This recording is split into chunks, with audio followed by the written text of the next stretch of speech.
आज मैं आपसे पास्ता की बहुत ही मज़ेदार और हेल्दी रेसिपी शेयर कर रही हूँ।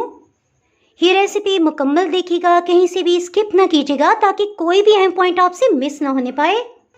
अगर मेरी वीडियोस अच्छी लगी तो लाल सब्सक्राइब को क्लिक कर दें।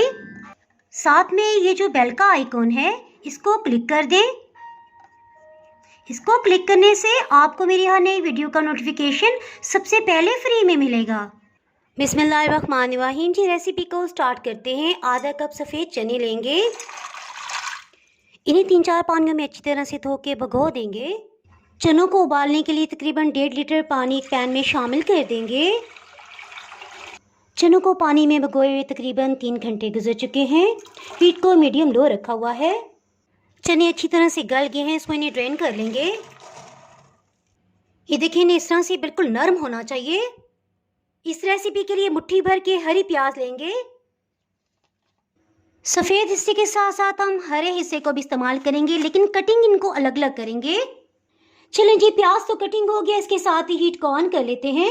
इसमें 2 खाने वाले चम्मच कुकिंग ऑयल जाएगा। हरी प्याज के भी सफ़ेद वाले हिस्से को हम इस्तेमाल करें, तकरीबन आधे कप की मिकदार में है। एक दफ़ा इसे मिक्सअप कर लेंगे। इसके साथ इसमें 1 खाने वाला चम्मच लहसुन अदरक का पेस्ट शामिल कर देंगे। 2 से 3 मिनट तक इसे लाजमी भून लेंगे ताकि लहसुन अदरक की स्मेल होती है वो ख़त्म हो जाए। हरी प्याज के सब्ज़ वाले हिस्से को अभी हम शामिल नहीं करें। इसकी क्या वजह है ये आगे आपको पता चल जाएगा।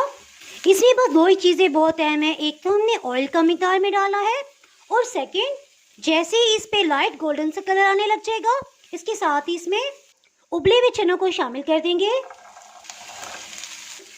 इन्हें अच्छी तरह से मिक्सअप कर लेंगे। तकरीबन 1 मिनट के बाद हीट को बिल्कुल लो कर देंगे। इसमें सॉसेस को शामिल करते हैं। चिली सॉस 3 खाने वाले चम्मच, सोया सॉस 2 खाने वाले चम्मच, इसमें प्लेन केचप जाएगा 4 खाने वाले चम्मच, ऑरिगेनो, थाइम्स या मिक्स हर्ब्स इसमें आधी चाय की चम्मच जाएंगी। एक दफ़ा इन सबको अच्छी तरह से मिक्सअप कर लेते हैं। हीट को लो ही रखा हुआ है। नमक आधी चाय की चम्मच से थोड़ा सा कम रखेंगे। बहुत ही टेस्टी लग रहा है। इसके साथ ही 1 कप इसमें पानी चला जाएगा। जी, बारी आ गई इसमें स्पाइसेस को शामिल करने की। 100 काली मिर्च आधी चाय की चम्मच इस्तेमाल करेंगे। इसे फ्रेश ग्राइंड कर लिया है। फ्रेश ग्राइंड काली मिर्च का जायका बहुत तीखा होता है, सो खानों का जायका बहुत बढ़ जाता है। इसे मिक्स कर लेते हैं। चने तो क्योंकि गले हुए हैं, सो इसी तरह से इसे पकने देंगे। आहिस्ता इसका पानी रिड्यूस हो जाएगा और मसालों का कच्चापन भी खत्म हो जाएगा। इसके साथ ही दूसरे स्टोव पे पास्ता को बॉईल कर लेते हैं। मैक्रोनी या पास्ता आप किसी भी शेप में ले सकते हैं। इस तरह से पास्ता तकरीबन 1.5 कप की मिकदार में ले लिया है। पास्ता बॉईल करने के लिए तकरीबन 1 लीटर पानी लेंगे एक पैन में। नमक इसमें 1 चाय की चम्मच जाएगा। जायके के लिए इसमें नमक को शामिल कर देंगे। पानी को देख लेते हैं, पानी बॉइलिंग पॉइंट पे आ गया, सो इसे शामिल कर देंगे। 1 खाने वाला चम्मच कुकिंग ऑयल इसमें जाएगा। ये क्वेश्चन कि हमने इसे कितनी देर के लिए पकाना है, सो जैसे ही पानी दोबारा से बॉइलिंग पॉइंट पे आएगा हम टाइम को काउंट करेंगे। तकरीबन 10 मिनट हो चुके हैं। पास्ता देखिए इस तरह से गल गया है, तो बस ठीक है। हल्की सी कसर रहने देंगे। गाजर को इस तरह से कटिंग कर लिया है। गाजर को इस तरह लेंथ वाइज कटिंग कर लेंगे, इसी से पास्ता में खूबसूरती आएगी। गाजर तकरीबन 1 कप की मिकदार में रह गई। इसके साथ ही चने को चेक कर लेते हैं। सॉसेज और केचप काफ़ी हद तक इसमें से खुश्क हो गए हैं, सो यही मुनासिब टाइम है। इसमें गाजर को शामिल कर देंगे। हीट को मीडियम लो ही रखा हुआ है। तकरीबन 1 मिनट तक इसी तरह इसे पका लेंगे। 1 मिनट के बाद इसमें पास्ते को भी शामिल कर देंगे। मिक्स कर लेंगे। इसमें 2 हरी मिर्ची लेंगे जो कि रेड कलर में कन्वर्ट हो गई हैं। बस इसे कटिंग कर लेंगे।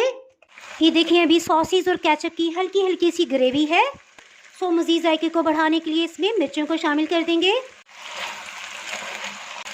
गाजर और पास्ता को पकते हुए तकरीबन 2 मिनट हो चुके हैं, सो इसमें अब टाइम आ गया है कि हरी प्याज को शामिल किया जाए।